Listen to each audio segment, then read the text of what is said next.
Hello people, this is going to be the start of the next vlog. We're still in Dushanbe. Literally just finished the Premier Highway vlog and then I'm going to start this one. We are currently in some random park. I think it's their big national park. There's a giant monument thing. Don't know what it's for. There's no signs. I think that's the Parliament building maybe. And that over there is the third biggest flagpole in the world, from my understanding. And then down there is a big statue. Entrance to the park, I guess. It's kind of random. For this vlog, I don't know what we'll do. I was planning on spending a couple of days in Dushanbe, but I found out that the Khujand fortress, which is something that's big on the maps or whatever, is apparently a bit of a tourist trap, and it's not actually worth visiting because it's just been completely rebuilt, and it's not actually an ancient fortress because the original fortress has just been destroyed so many times. So won't go there. I might just make my way to Uzbekistan. There's a lake called Iskandar. James is leaving tonight, but he's going to try and figure out how to get there, so I might message him and see if he figures out. But other than that, I might just make my way to a town called Khujand and then cross into Uzbekistan, either to Tashkent or another town in Uzbekistan called Khujand. But again, we'll see. It's kind of all up in the air. I don't know, I've just got a kind of weird thing where I want to speed along for some reason at the moment, because I guess it's because I just spent 7 days doing something and it wasn't in my original ideas, even though I don't really have any idea of what I'm doing. But yeah, I'm now in my head weirdly slightly behind, even though I'm not behind at all. So we'll figure that out and I'll kind of just play it by ear. To be honest, I don't really know anything about Tajikistan. No one's really given me any recommendations, so to just move along won't really matter, because I've seen the most beautiful part of the country, which is the Premier Highway, and cities are kind of just cities if they don't really have historical sites. Like, it's interesting coming to these parks, but if it's not like, oh, this is an ancient, building or fortress, then I kind of just go, okay, I can move on. And there's not really many tourists here, so there's no one to hang out with and do stuff with, so I'd rather just keep going.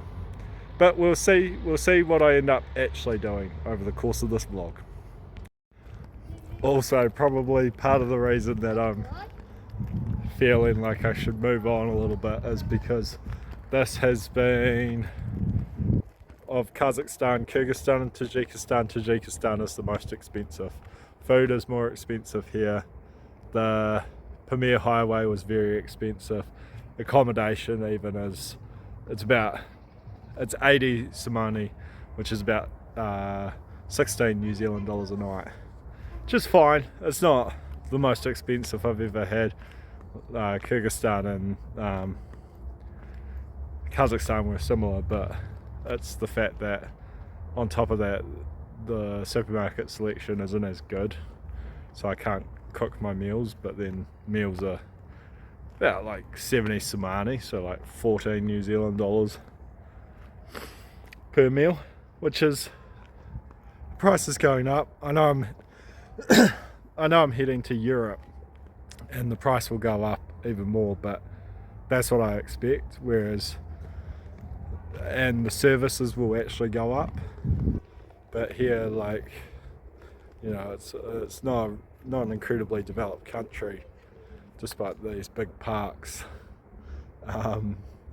So to be getting charged a whole lot of money for food that at the end of the day isn't even that big of a proportion It just sets my travel bug off. Honestly, this is the dustiest place I've ever been.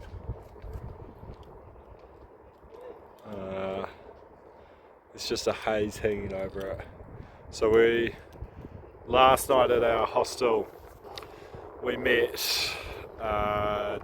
David and Dylan, who are two English lads who are about to do the Premier Highway, going the other way to Osh, and they told us that apparently because this city's between some mountain ranges, the air just sits, so there's just any air pollution basically just sits in the valley and doesn't get swept away. And then I can't see it, or maybe I can, but apparently there's just a massive coal plant somewhere near the city as well, so that also contributes to just quite a lot of pollutants in the air, which is not great. It's taken me about 2 or 3 weeks to recover from my cold. Had a cough the entire time, so it's been not great. So probably the pollutants won't do it well either. We are walking back towards the statue.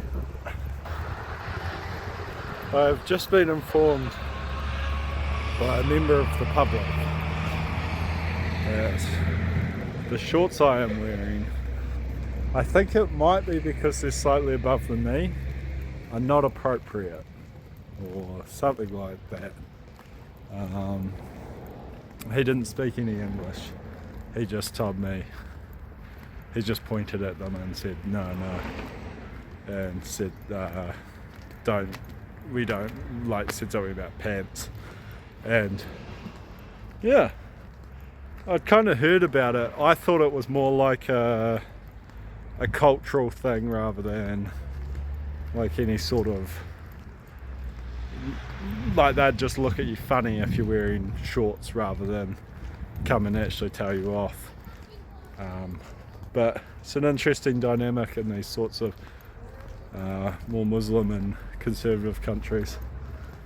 They also have restrictions on what the men can wear, from my understanding, so it's not all sunshines and rainbows for those of us who like to free our legs, but that also doesn't change the fact that it's probably a lot worse for a woman. I don't understand that. So yeah, a bit strange, but you just kind of got to adjust and do what they say, I guess. Well, I'll walk around for a bit more because I'm really far from my hostel, so I can't be bothered walking all the way back and put lots of pants, then come back here. Just get told off. I think I'm going to dream about this man. I have seen his face so many times, it's just ingrained into me.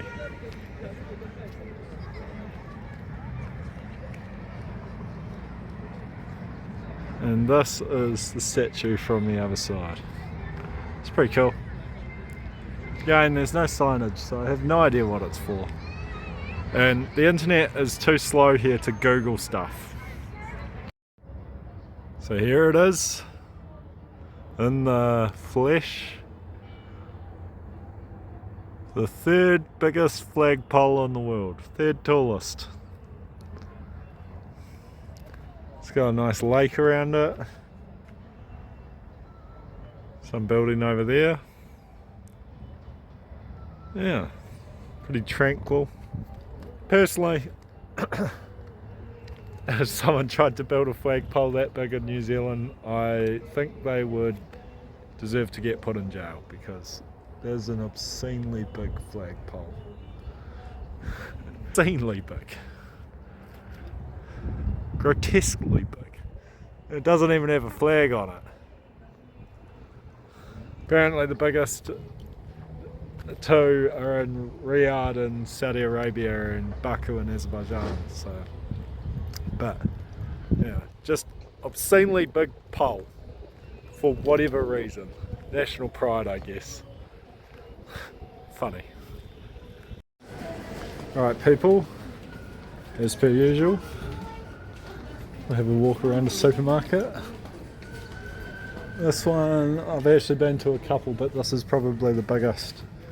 It feels like it's the equivalent of a cheaper supermarket because it's quite big and then there's a lot more products. But same as every other time. It's pretty much the same as any supermarket you'd get back home. Ooh. Pasta's almost always the same price, and then yeah. Fresh food section. Cool. I might just go to Khujand, stay a night, and then go to Khujand because I've spent today doing research, and Khujand and Khujand are actually very expensive. They don't really have a backpacker set up at all, so you kind of have to stay in hotels pretty much. But I'll see about Khujand. I might do a night there. I don't know. I'll see how I feel when I get to Khujand tomorrow. Good morning, people. I am currently sitting in a car. I got to the bus station or the taxi station about 9:30. The moment I got off the bus, this guy just drives up and he's like, Khujand? And I'm like, yeah, okay. So I've hopped in his car. He's cleaning it right now for some reason. There's no one else in here. I don't know how long we're going to wait before we start driving, but it's kind of random. See how it goes.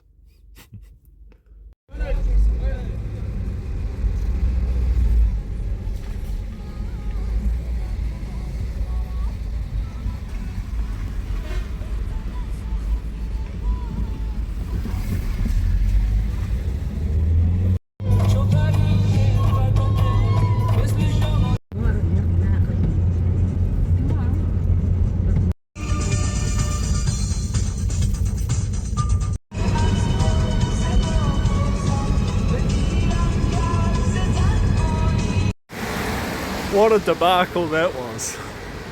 I finally arrived in Khujand. It took 4 hours to leave Dushanbe. I got into a car at 9:30. No, it took 4.5. I got into a car at 9:30 and we didn't actually leave until 2 o'clock. So we left at 1:30, then the driver randomly turned round. I think he thought there was something wrong with the car, turned round, drove back to the station, gets another guy to check it. The other guy checks it and it's like, I have no idea what this guy's on about. Then gives him back the car, so then we drive. There was a heap of snow on the road, which was fine, so I didn't mind that he was going slow for that. Then we got out of the snow and he just kept driving super slow. And luckily there was a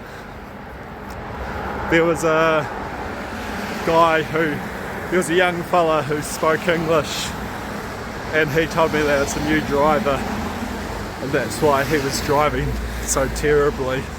And I was like, yeah, because he was going like 40 k's. Even trucks were passing us. It was very confusing. So I haven't actually booked a night in Khujand yet. I'm just walking to the hotel that I've decided will be the one I'm going to stay at, and I might just do 2 nights because the original plan was to show up here, mid-afternoon, but because the driver took so long, it's now 8 o'clock at night, so I can't exactly look around. I'm basically just going to have dinner, shower and then go to bed. So I might book 2 nights and then see how I'm feeling, because I kind of feel like I want to go to Tashkent just directly and skip out Khujand in Uzbekistan, but I'll see what I want to do. Also, the guy who could speak English, he told me the driver could drop me off at the centre, but we got to like this point and the driver just got out and like started walking around, and then he just disappeared. So we've been sitting in the car for about 30 minutes as well, and I just said to the guy who spoke English, I'm just going to walk, because I've been waiting longer than it would take to walk to the hotel, and I'd already paid the driver. It was about 230 Somoni, which I felt was a bit more expensive than what was online, but also I just really wanted to get out of Dushanbe, I guess, so just paid it. It's what you have to do. Just walking through this park on the way, they're just playing music randomly. It's like 8 o'clock on a Tuesday, about 4 degrees Celsius, and they've just got Mick Jagger playing Moves Like Jagger, sorry, by Maroon 5. We wouldn't be somewhere in Asia if there wasn't a big KFC. Honestly, they love KFC. Love it. No Macca's in this country, but KFC has definitely got the Asian market.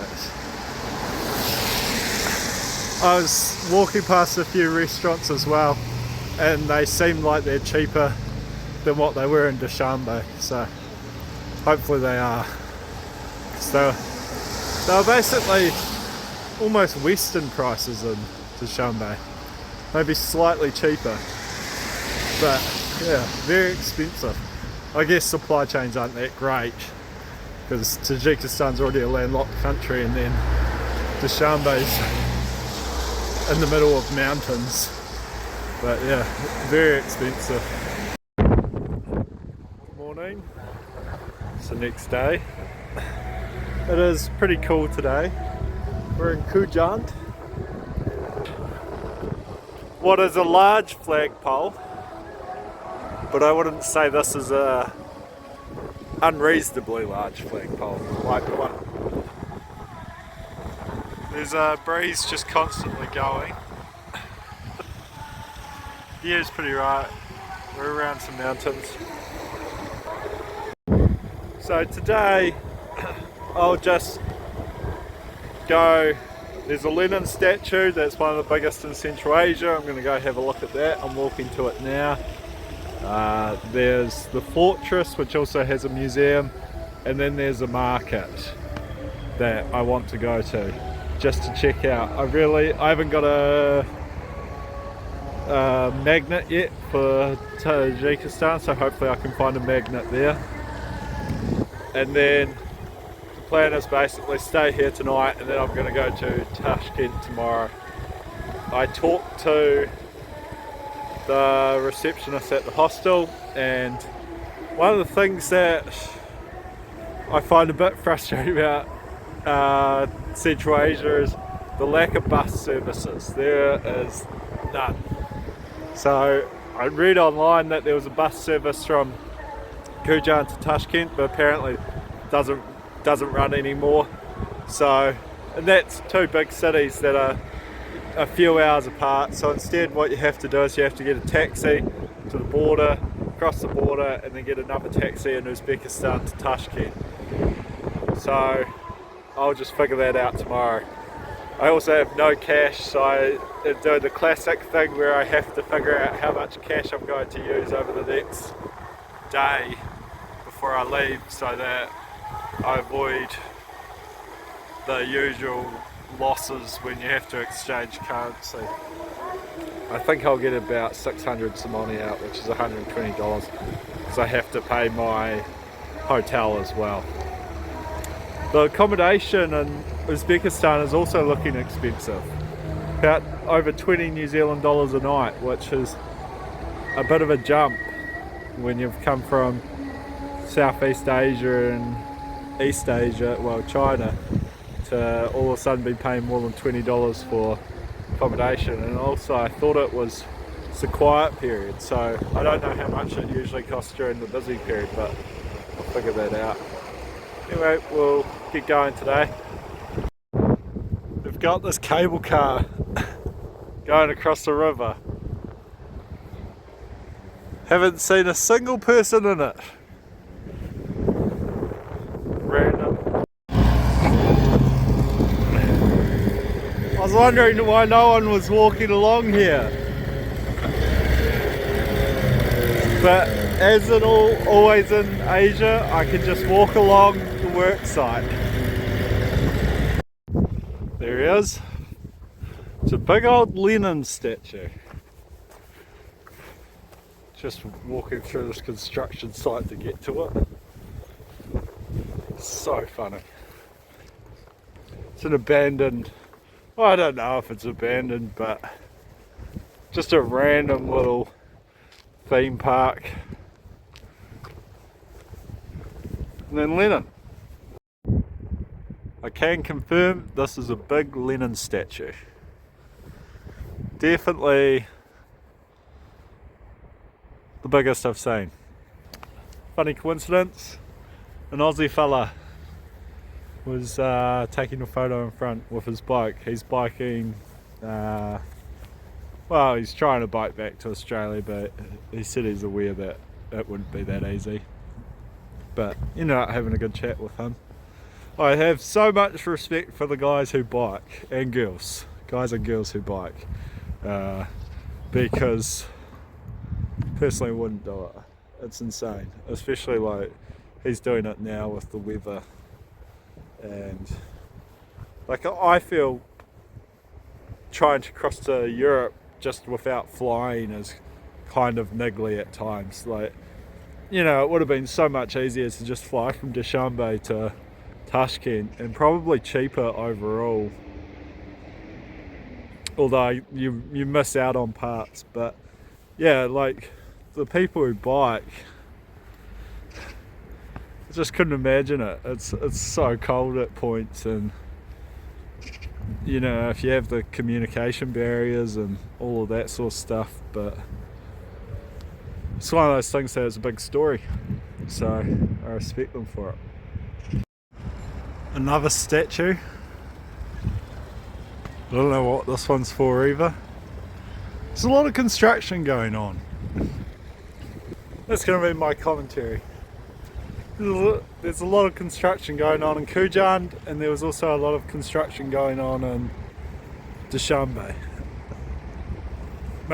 Maybe a lot of Chinese money getting pumped in. 58 this morning. I'm now in the Khujand Museum. This is a pretty cool mosaic room.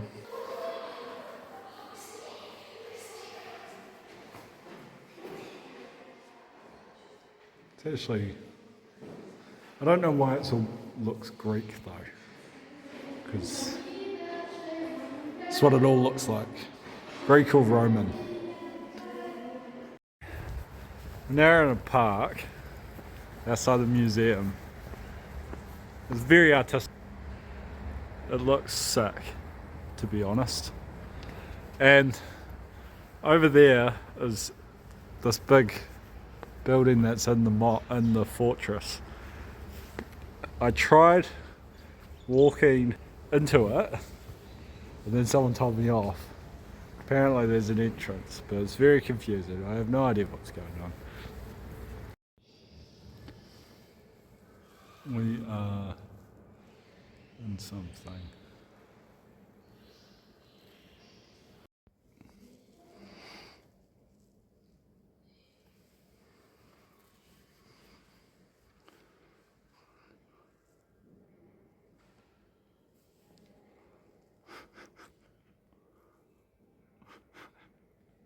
So funny.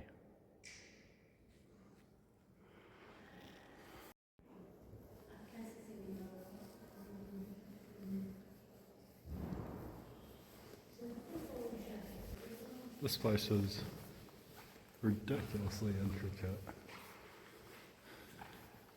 It's really cool.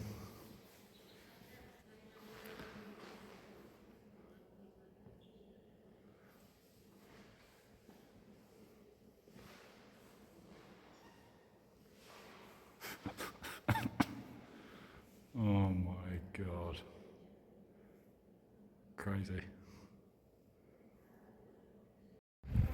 Alright, so I am now inside the fortress, which is stunning. This building, it's obviously, like a lot of the fortress has been rebuilt and is modernised and stuff, so this building is very beautiful. Word of warning if you come to Khujand, there's a museum next to the fortress, and you go into the museum because you think you're buying a ticket for the fortress and the museum, but all you buy a ticket for is the museum, and it's 30 simoni, and then it's 30 simoni to get inside the fortress, and the museum takes you about 10 minutes to walk through. It is not that great. So if you ever find yourself in Khujand, Tajikistan, just remember that piece of advice. Just go to the fortress. There's this building in front of me, I think it's kind of like a museum as well. It's got art pieces in it. But don't go into the other museum. If you've been into another museum here or anywhere in this area, you're not going to learn anything new, and you're just going to spend money for nothing. It's very nice though. Right people, I think that's going to be the end of that vlog, because I am just going to go to Tashkent tomorrow, but I may as well show what accommodation I've managed to get in Tajikistan. So this is a hotel, because I think there's one hostel in this city, but it has, like, I was talking to a guy today and he said he thinks there's only 4 beds in that hostel. It's just one room with 4 beds, and that's the cheapest accommodation in the city. So instead I've paid 180 somani to stay in a dorm in this hotel, but I'm the only person here, so that's awesome. So this is the room. Ignore my disgusting dinner just there. And a bathroom. I don't know why there's 2 showers and a door, because someone's using the toilet, but yeah, the money, so maybe 36 New Zealand dollars per night, and I get a free breakfast. The breakfast isn't that big, but it still reduces the price. Yeah, so next we're going to be going into Tashkent, which I've tried to organise a bunch of stuff. I got cash out today, enough that I can go across the border, and then I need to book my accommodation, and hopefully Uzbekistan is nice.